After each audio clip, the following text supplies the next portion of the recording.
మీరు మాట్లాడతారా? 1 minute. మీ పేరు? దిలీప్ రాథోడ్.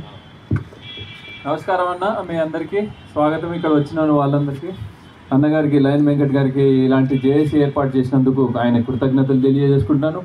ఆయన ఒక బాల్ ఠాకరే లాగా ఎదగాలని నేను కోరుకుంటున్నాను. ఎందుకంటే 2016లో 17లో నేను సినిమా తీసినప్పుడు నాకు చెప్పేవాళ్ళు లేరు, పబ్లిసిటీ చేయాలని చెప్పిన వాళ్ళు లేరు. చేసిన తర్వాత ఆ డబ్బుల్లో నేను లో బడ్జెట్లోనే తీశాను, 30 lakhsలో తీశాను. అవి వచ్చాయి కానీ ఎవరెవరు తీసుకొని వెళ్ళిపోయారు, మోసం చేయడం కూడా జరిగింది. సరే, మోసం చేసిన వాళ్ళు లేరు కానీ నేనున్నాను. ఈరోజు నాతోనే ఒక ట్రైలర్, అంటే సినిమా ట్రైలర్ రిలీజ్ చేశారు. ఆ ట్రైలర్ చూసి నాకు 4 సినిమాలు హీరోగా చేస్తున్నాను. ప్రస్తుతం నా గురుగారు కూడా ఇక్కడ ఉన్నారు, చిత్తజోల్ ప్రసాద్ గారు. సో మీరు నిరుత్సాహపడకండి, ఎక్కడ పోగొట్టుకున్నామో అక్కడ వెతుకోండి. ఇంకా లయన్ వెంకట్ గారి వెంబడి మనం అందరం ఉంటాము. ఈ గ్రూప్ తయారు చేస్తే 100 మంది మీ అంటే వస్తామన్నా. Thank you. Super, short and sweet మాట్లాడారు ప్రసాద్ గారు. దిలీప్ గారు.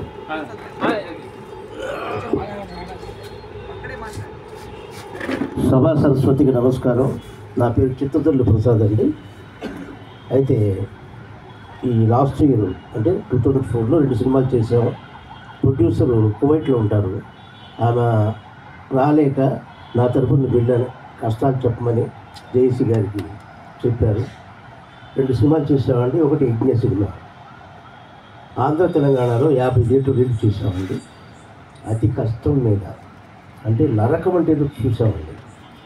ఎందుకంటే జేఏసీకి నేను వినియోగించేది అంటే, ప్రొడ్యూసర్ టికెట్లు కొని ఇవ్వటం అనేది నా జీవితం చూడలేదండి. 30 సంవత్సరాల సినీ ఫీల్డ్, 15 సంవత్సరాలు అయిందండి.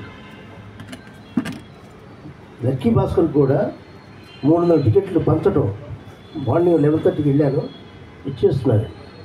ఈ పద్ధతి మారాలండి. తర్వాత ఇంకొక రిక్వెస్ట్ ఏంటంటే, సెన్సార్ ఆఫీసర్ని తిరిగి వచ్చిన వాళ్ళు పెట్టండి. షిఫాలి నరకం చూపించింది మాకు. నేనేంటంటే డైలాగ్ రాసుకుంది, సుమన్ శెట్టి భార్య పేషెంట్ వచ్చినాక పిలిచారా అంటా వస్తా బయట దారుద్దండి, బయట లోపలికి వెళ్ళాను, బయట మూయమన్నానండి. అది తప్పంట, దానికోసం నేను తిప్పిందండి. అది శుభం బలగదండి, పెళ్లి కుదరమంట అంట, అది తప్పంటండి. అదేంటో తెలియదు వేదం. ఇలాంటి ఒళ్ళు వద్దండి. ఇంకోటి అయితే చిన్నది మాత్రం విన్నపం చేసిందండి, డిస్ట్రిబ్యూటర్ నమ్మకండి. డిస్ట్రిబ్యూటర్ నమ్మి నాశనమైన వాళ్ళు, మొత్తం వాళ్ళు మేపడం ఎగ్జెస్ని మాకు నాశనం అయ్యా. 2 లక్షల పబ్లిసిటీ వేస్తే, గుంటూరు థియేటర్లో వేస్తుంటే పబ్లిసిటీ ఏ సినిమా ఆడుతుందని కూడా లేదండి. ఎక్కడ వాల్ పోస్ట్ తినేశారండి, వాల్ పోస్ట్ మొత్తం. దయచేసి అదొకటి. చిన్న సినిమా తీయటం తప్పు కాదండి, తీయాలండి. ఇప్పుడు నేను చదువుకున్నాను, సినిమా తీసి ఎలా రిలీజ్ చేయాలో తెలుసుకున్నాను. నేను ఇప్పుడు ప్రొడ్యూసర్ అయ్యా, కృష్ణప్రసాద్ ప్రొడక్షన్స్ 30 మంది పిల్లలతో భారతీయ సినిమా తీస్తున్నాను, రాష్ట్రపతి అవార్డు కోసం. ఈ రిలీజ్ చేసిన సినిమా కూడా బీసీ సెంటర్లో రిలీజ్ చేస్తున్నానండి. నేను తిరిగి థియేటర్లో మాట్లాడుకొని పర్సంటేజ్ మీద వాల్ పోస్టిస్తా, ట్యూబ్ కడతా, వచ్చిన రూపాయలు చిన్న సగం తీసుకుందాం. నా విన్నపం ఏంటంటే, ఈ మాల్స్లో రిలీజ్ చేయకండి సార్, దయచేసి దండం పెడతా. మనం కొనొద్దండి టికెట్లు. ఏమీ రావట్లేదండి ఇప్పుడు. ఒక్క నిమిషం. ఇప్పుడు కాశీనగర్ 1947 సినిమా రిలీజ్ పెడుతున్నానండి. శివరాత్రి రోజు రిలీజ్ చేస్తాను. ఏ డిస్ట్రిబ్యూటర్ లేదండి, మేమే తిరిగి చేసుకుంటాం. Thank you. మీరు అన్నట్టు తెలుగు రాదని మేము ఎప్పటి నుంచో సెన్సార్ ఆఫీసర్ అనుకున్నాం. బై లక్ ఇప్పుడే అనంత్ గారు రాగానే చెప్పారు, ఆమె ట్రాన్స్ఫర్ అయ్యి 3 రోజులు అయిందని. సో మేము అప్పటి నుంచి అనుకున్నాం. యాక్చువల్లీ దాని గురించి బాంబే వెళ్ళి రిప్రజెంటేషన్ ఇవ్వాలనుకున్నాను, ఆమెకు తెలుగు రాదు ఇదని. ఈలోపే నేను అనంత్ గారు వచ్చి చెప్పేసరికి సంతోషపడ్డాను. అనంత్ గారు కొన్ని సెన్సార్ సమస్యల మీద ఒక 2 నిమిషాలు మాట్లాడాలి. ఉన్నారు రండి సార్.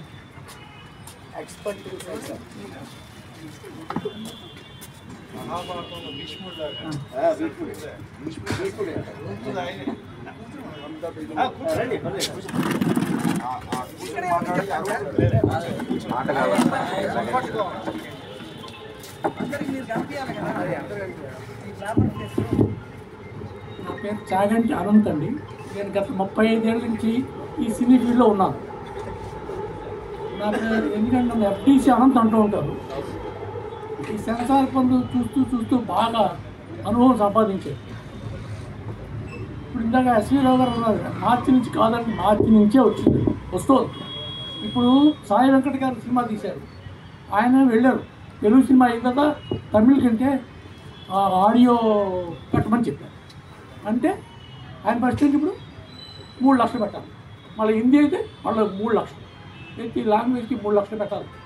ఈ మన గుడ్డి వాళ్ళకి ముడి వాళ్ళకి మన ప్రపంచంలో గుడ్డి వాళ్ళ పర్సెంటేజ్ ఎంత ఉందండి? 0.001. మామూలుగా సినిమా చూడడానికి ఎవరు రావట్లేదు, వాళ్ళు ఎవరు వస్తారు? ప్యాన్ ఇండియా సినిమా ఎందుకు తీయాలి సార్? ఎందుకు తెలుగు చేసుకోండి. నేను మా సినిమా తీసినప్పుడు నాకు అందరిలాగానే పుష్పలాగానే వాళ్ళలాగానే నాకు కోరిక ఉంటుంది 10 లాంగ్వేజ్లో సినిమా చేసిన అనేది.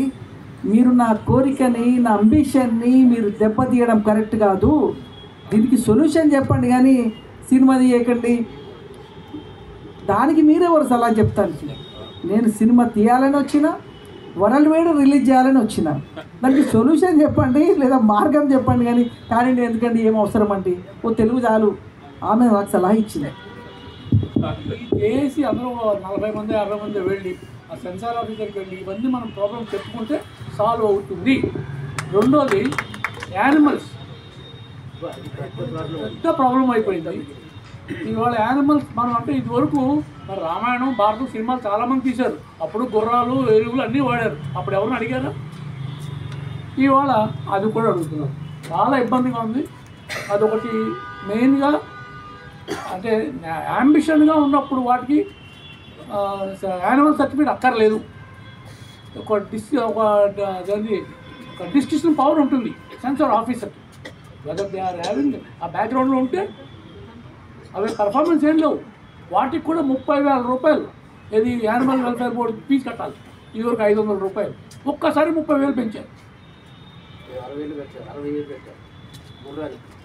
కుర్రాడికి అసలు యానిమల్ వెల్ఫేర్ బోర్డు 10 సెకండ్లు 20 సెకండ్లు ఉన్న డ్యూరేషన్కి 30,000 ఫీజు. సెన్సార్ లేదా ఫీజు 1 మినిట్ యానిమల్స్ మనం చూపిస్తే 30,000 రూపాయలు ఫీజు కట్టాలి.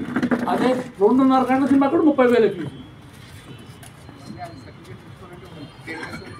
ఇంకా పైన అదే. సో ఇవన్నీ కూడా ఈ చేసి యానిమల్స్ కూడా అసలు ఒకటి ప్రొడ్యూసర్ అన్నవాడు ఏ సినిమా ప్రొడ్యూసరు లేకపోతే ఏ డైరెక్టర్ కూడా యానిమల్స్ ఇబ్బంది పెట్టాలని ఉండదు.